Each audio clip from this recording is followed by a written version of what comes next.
Hi there, everybody. Welcome to this channel. Water at the Well is the actual title, and let me explain a little bit and do a little reintroduction period. I started this channel out as my Photos by Design page because I'm a photographer by trade, have been doing photography for over 30 years. I did wedding photography, studio photography, and so forth. And then as time kind of went on, I really got into ministry even the more as I got older and really enjoy helping people. That's my natural tendency, is to help people. I'm an oldest and an only child. My parents remarried, had siblings, etc. So I have this empathy, this thing that everybody has. And I love art. I'm an artist. I do variations. I do mixed media. I do watercolor painting. I've done some acrylic painting and so forth. And that is definitely a part of me, something I can't let go of. So I've been learning how to merge all of this. Okay, so during COVID, I decided to do something I've wanted to do for many years. I said through my 20s and 30s that I should have been a counselor of some sort. But I didn't want to get into it. And after talking to a few counselors and social workers, they said I would be really great at it because I've got that empathetic spirit to me, but not to get into it. It's just too intertwined. There's too many, just too much downtroddenness in it all. So then life coaching became a thing, and I thought, I think I want to do that. So during COVID, when we were in shutdown, I was able to take a class online and became a certified Bible life coach that specializes to be a grief guide. I have been doing grief, facilitating people through the journey of grief for 10 years. And I have, at my church, been one of the leaders that has facilitated Grief Share at our church. And I'm taking this a little step further because more of a one-on-one, bringing some journaling and artisticness to the whole process of grieving, and with the compassion and conviction to help people understand more about grief, because grief is something that we do not talk about in our society. And if you know me, and I'm going to be more outgoing than I have ever been with this whole grief thing, because in our culture, in our families, we don't talk about it. We press it down. We digress grief because it's hard. And when we are dealt with having to do hard things, we want to run away from it, push it away, pretend it's not there, cry alone in the shower where no one sees us. And that's just not healthy.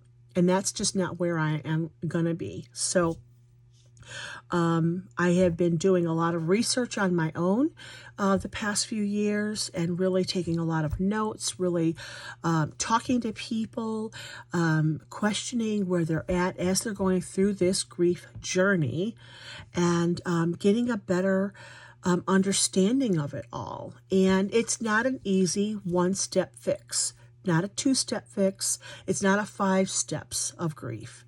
It's a lifelong endeavor. And I will say that from other leaders that I have spoken with over the years, they keep encouraging me and say, keep doing it. People need it. And I'm not afraid to deal with it. And I'll tell you why. I grew up in a pretty healthy, overall healthy family. So we didn't have any young deaths. We didn't talk about death and dying. It wasn't until I was probably about 16 when I had a great uncle die.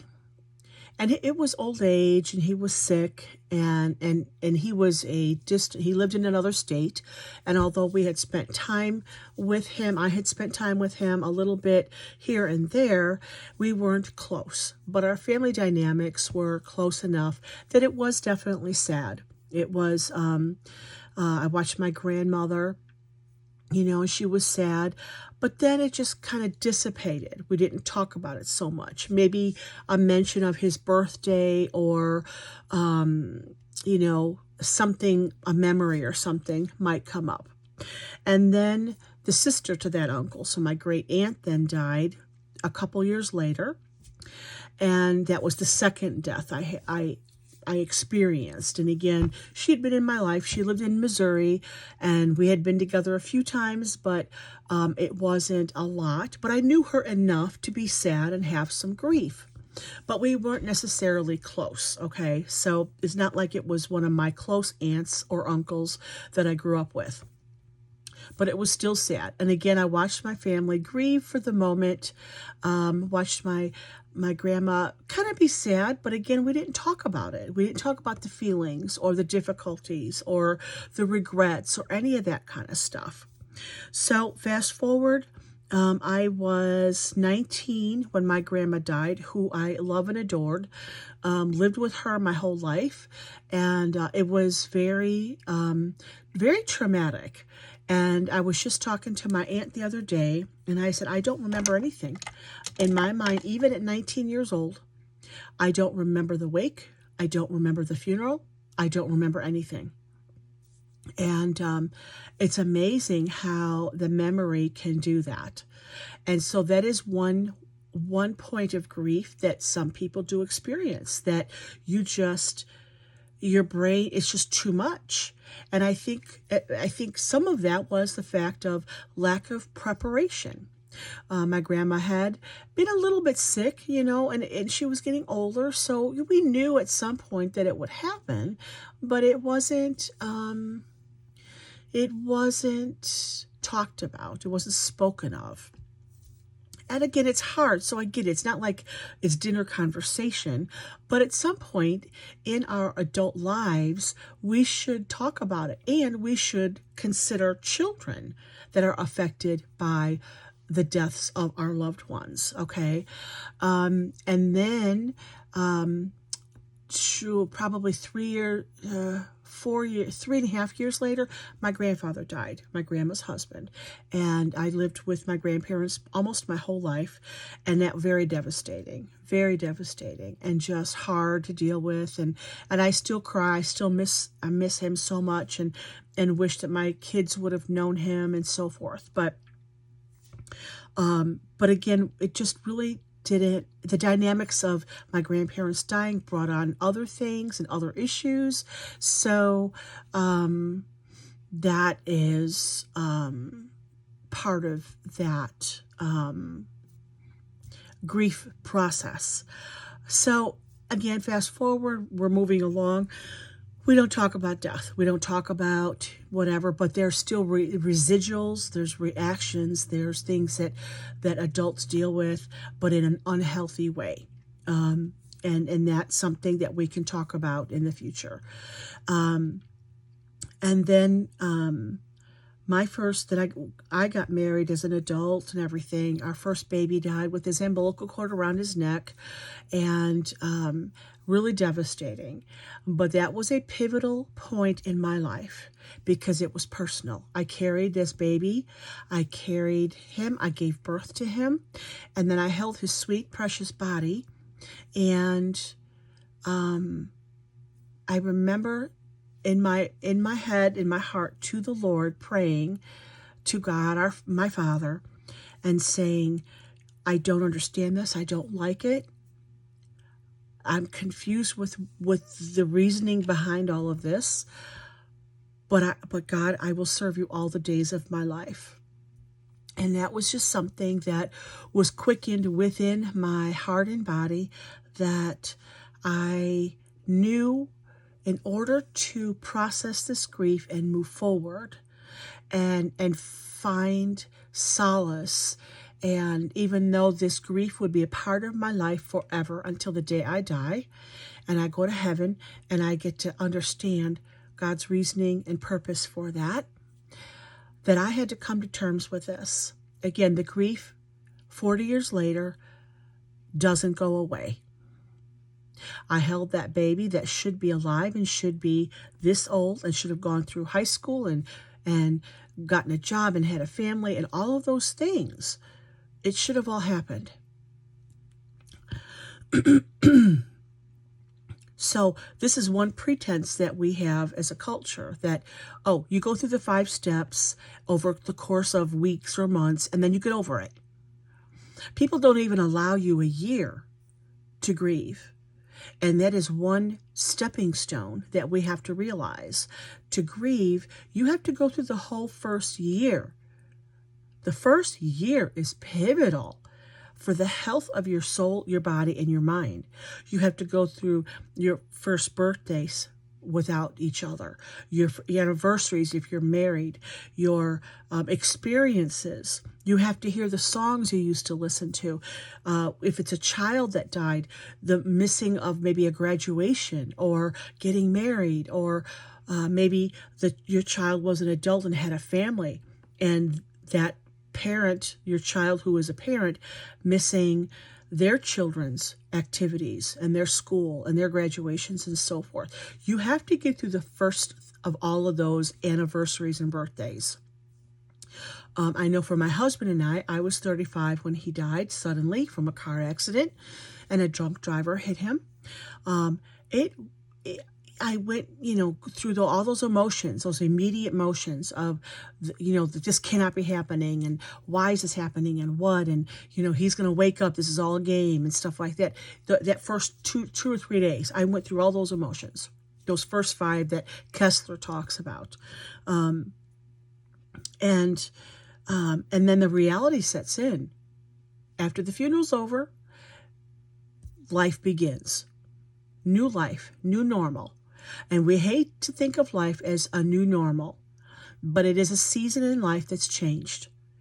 You've gotten off the expressway, taken a detour, and gone down that far detour, however long that may be, however many miles that may be for you individually, down this rocky road, this farmland, this dark, desolate place, to find your way onto the expressway again, the expressway of life, and to gain that newness of life without your person, whoever that is. Okay. And so I'm going to come on with these moments on this channel, and I'm going to talk about, I'm going to label it, let's talk about grief. Okay. And so in between on this Water at the Well coaching page, I'm going to bring you various dynamics to life. Okay. Because grief is not the only thing that we go through. And I'm going to bring in from a biblical stance, from a believer, as I'm a believer in Jesus Christ. He is the one that helps us if we choose to allow him to help us walk through the valleys of the shadow of death and life. Okay, so our life is multiple facets. And so I'm going to bring to you some different things to this channel. And some of it will be about talking about grief. Because what I want to also do is share number one, how to journey this walk of grief as you're going through it. Because since we don't talk about it, and if you've not found a grief share program, which are across so many areas, but what I have found as a facilitator in grief share, if we have a group of 10 people that sign up, we might end up with 3, because the person feels uncomfortable, they don't come back. And I do my best to make people feel comfortable. And we don't, I feel as I facilitate that I want to bring a little bit of life into the atmosphere. So we talk general talk, real life, what's happening during your week. Was it good, bad? birthdays, celebrations, things like that. I try to bring a little laughter and humor into it, just to hear that upbeat feeling again, until we can come to the place where we can accept laughter again, until we can accept the music and singing again. So I bring in a little twist to the reality of life meeting grief, okay, as we merge that and start walking forward.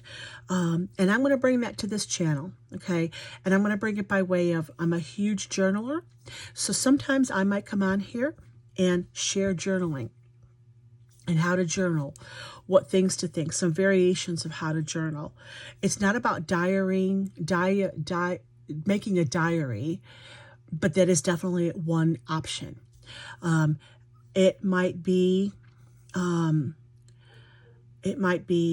artistically mixed media, which if you look at my page, I show some of the journals I have made, and they're all from a Christian standpoint, and I sell them on my Etsy store. So that shows you a little bit there. I can make 5 channels up here, but I feel right now at this time, and I'm just one person, I'm going to have one channel. If I get to the point where I can have 2 or 3 people working for me and under me and with me, maybe I will do a couple various videos and have a couple of channels. But right now, as one person, I'm going to bring the multitude of my dynamics of what I have to offer artistically, and as a grief guide and a life coach, and as a widow, as a mom who has had 2 babies die at birth. And I'm going to bring all of that life experience to this channel, because I want to show you that life can go on after grief. So I led up to my early grief experiences, and then having my 2 babies, which I'll share more. And if you want to read more of the story, you could go to Amazon and buy this book. It is an ebook or a paperback, Forever Hope, and it's on Amazon. I think it's like $16, $15.99, and you can have that delivered. And that is a small book that shares my story, and I'd love for you to purchase that and read through it. It's a real easy read, but it is raw. I tell the experiences of what it was like to go through the death of both of my babies, my husband, and then my sister friend, my very best friend in the world, who was a sister to me, had a 4-year journey of cancer. And those things I talk about in the book. I've also had my sister-in-law and my father-in-law die of cancer. Terrible, terrible, awful, disgusting cancer. Affected them differently and for different stages, and just the sadness of having them die too young. And then I've had other friends too that have died. I had a friend for many, many, many years. Her husband died at 50, I think he was 54 or 57, and died from a heart attack. Boom, right there in their house. And so, so I've experienced the grief, so I can share. And one of the things that I want with my kitty here, who likes to be on TV, is to share the experiences, to help you understand that every person, like their fingerprint, is unique. Because when you're going through grief, she's back. When you're going through grief, it all depends on your personality, if you're outgoing or if you're quiet, if you're in between, if you're very social, if you're an introvert. All those dynamics affect your grief. And then the dynamic of, we can put 25 widows together, and a male widow will probably have a different dynamic than a female. And out of all those relationships, it depends on what your relationship was in your marriage, on how you're going to grieve. The longer you've been married, the deeper the grief. Zig Ziglar said, one of my favorite quotes that Zig Ziglar said is, when you love much, you grieve much. And so we learn that. And these are things that we're not taught. So the longer your relationship, the deeper the grief. And people cannot ever take that away from you. They cannot take the sadness away. They cannot remove the love you have for your person, whether it's a child, whether it's a friend. We grieve the loss of our pets. I still cry at the loss of my puppies, my dogs that I had for 12 and 14 years. And it's sad because your animals are a part of your family. And with my dogs, they were part of my family when my children were little. And so they were like children because you got to take care of them. So that is real grief.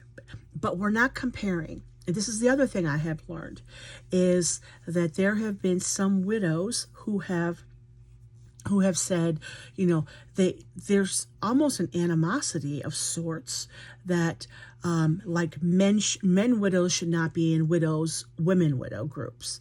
But we can't compare, because if we put 30 women widows together, we're all going to grieve differently, and our relationships were different. So we can't compare. We could put 50 men widowers together, and their grief is all going to be different because of who they are, their personalities, what the person died from, how long they were sick, if they died suddenly, how long they were married, etc. So there's there's variations. Okay, little girl, you cannot do this. The variations of grief are real, and we have to understand that and have compassion for each other, because my grief is going to be different than your grief. My widowhood is going to be different than your widowhood. No. We have to understand that we never, ever, ever compare our grief. I'll give you another for instance. I had 2 stillborn babies, and I'll go into more of those details later, or if you want to read the book shares more of that. I have had women ask me, women who have had been pregnant and miscarried, and multiple miscarriages, and they've asked me, how have you gotten through the grief of losing your babies? And these girls who have asked me and talked to me, and they've asked me, how did you get through it? How did you process this? And because they had their miscarriages, not 1 or 2, sometimes 2 or 3 miscarriages, and they so desperately wanted a baby. And I said, that's an unfair question, because it's different, because I carried my babies full, almost full term, pretty close to full term, and where they should have been okay. And someone who had an abortion also would be a different variation. We all had children. We all were pregnant. We all carried a baby, but 3 different dynamics. And then you can add maybe a baby that died from SIDS. So maybe there might be a mom that had a SIDS baby die at a month or 6 months old. You can take the girl that had the abortion. You can take the girl that's had the miscarriages. And you can take the moms who have had stillborn babies. 4 variations. All babies, but different scenarios. So we have to be real careful. We cannot compare or belittle someone else's grief.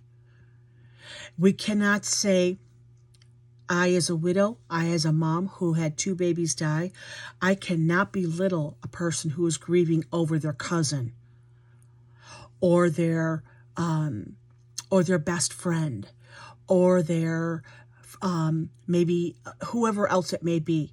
Because if their relationship was that close and that deep and that meaningful that they're grieving, that is real. It's not like my great aunt and uncle, who I knew, but I did not have a deep relationship with, okay? Because they lived far away and we didn't see each other but maybe once every couple of years. I was sad, I grieved, and I felt grief for my grandma because she was the sibling. But I didn't grieve the deep grief. So we have to be very careful to never, never, never belittle someone else's grief. I can cry at the grief of my pets, the pets that I had that I loved so deeply, and I still miss them 25 years later. From our first dog that died 25 years ago, I loved her so much. But that grief is different than the grief I had from my husband, different than I had with my babies, different than I had from my best friend's sister, okay? It's still all grief. It's still always painful, but it's different because of the relationship, okay? We can grieve at the loss of a job that we loved and thought we would just stay with forever. We can grieve the loss of a house. When we move, we start our family in one house and then we move to someplace else. And we can grieve, and it's sad. There's a sadness within our heart. That's a grief. It's real, and it's called grief because it's closure of a season in life and a place and a person and people, okay? We are moving forward into a different venue of life, a different season. Sorry. So I want us to, first of all, take those things into consideration. And if you're struggling with one of those things, if you're struggling with, oh, how can you grieve over an animal? Which I've had people say, and 100% of the time, the person that says, how can you even grieve over an animal? They don't like animals. Those people do not like animals. They've never had a pet. They don't want pets. So they don't understand. And I simply say to them, you'll never understand because you have no compassion and understanding or love for a pet. But if you had that understanding and that love and 12 years of taking care of an animal that you loved so much, you would grieve too. But until you're open to understanding and having compassion and empathy, you'll never understand grief. And you can be empathetic and be compassionate, but it isn't until you've actually had the loss of a loved one that you really know the depths of what grief feels like, because it gives you brain fog, it changes your heart, or it affects the emotions of your heart, your soul, and your mind. And we can journey this journey together, and we can walk into a new wholeness, okay? Because the experience is only going to bless us in a way that we cannot even express. I cannot even pretend to express to you what the grief of losing and burying 2 babies, a husband, a best friend who was a sister to me. And every day I wonder, what would it be like if they were still here? What would we be doing right now? But I'll never know that. But my assurance is one day we're going to be together. And that makes me, as I get older, look forward to heaven and look forward to one day being together for eternity, forever. Our lifetime, at best, 100 years. That's, boom, gone fast. But eternity in heaven with God, that's what I've got to look forward to. And that is my comfort. That is my, what I look forward to one day. That one day, when my time comes, whenever it may be, I know I'm going to die one day. Bring it on. It's going to happen. I might as well embrace it. It's going to happen. Whatever, whenever, however. So if the takeaway here is, in this, let's talk about grief. I'll be coming on doing these kind of moments and sharing whatever it is in the moment that I feel like someone needs to hear. And right now, it's the takeaway I hope that you find is, don't compare your grief with someone else's. There's not a time frame, but you have to give yourself a good year to walk through and experience the first anniversaries and birthdays. And then what you're going to do is you have to be prospectively figuring out, what will you do next year? Do you want to celebrate the birthday of your husband or wife or child? Or do you just want to be in the comfort of your home, and from your heart to their heart in heaven, saying, you know what? I wish you were here, but we're getting along great until our day comes together again. Here's dinner without you, but you're here in spirit. Whether you want to put balloons up in the air, whether you want to maybe plant a tree in memory of your loved one, and you can make it as special as what you want. Put on an album, a musical, a movie, something. If you want to feel that comfort of what you and your loved one like to do, maybe if you had a child that died, maybe the hardest thing is to pull out that Lego set or that favorite game they used to play, Hungry Hippo or Monopoly or whatever it may be.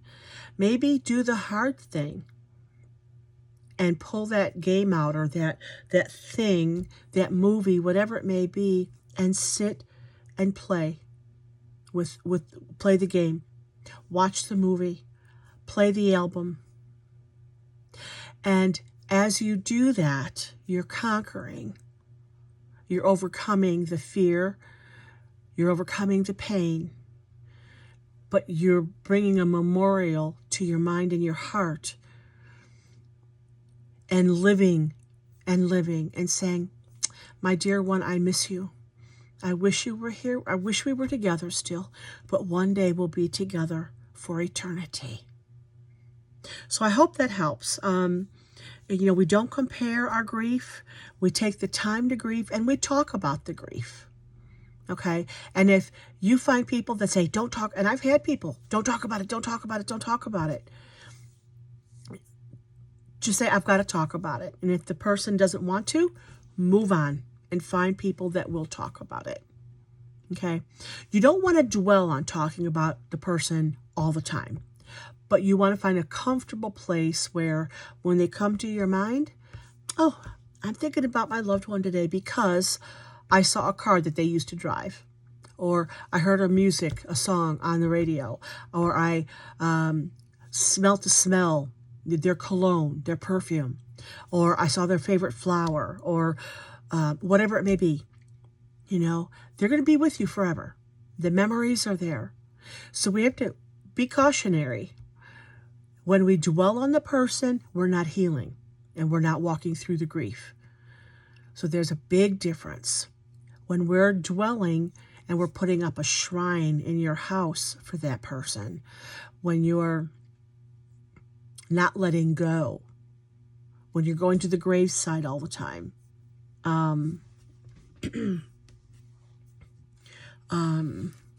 then there's, maybe you need some counseling, some therapy, a grief support group. And I do one-on-one.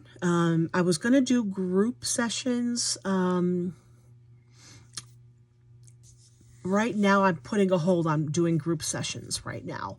I'm kind of tapped out after 10 years of doing the group sessions because it's very exhausting for me. So I'm taking a break from group sessions right now. I can do one-on-one and appointments at my Water at the Well page on Facebook. You can set something up right there. There's a schedule button.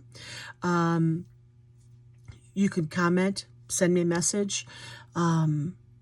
Go to my Facebook page, Water at the Well Life Coaching, and then we can go from there if you want someone to talk to. If you're not sure where you're at, I would love to talk with you.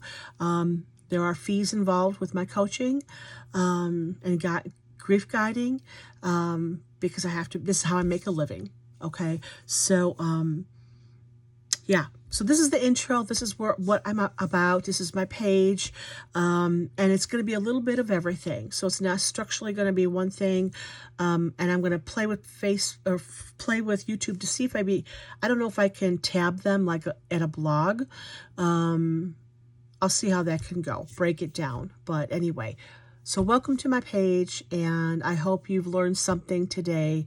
And again, I'd love questions if you aren't sure about something with grief and how to deal with it. Maybe I can help you guide your path. Okay. Blessings to you, and thanks for visiting.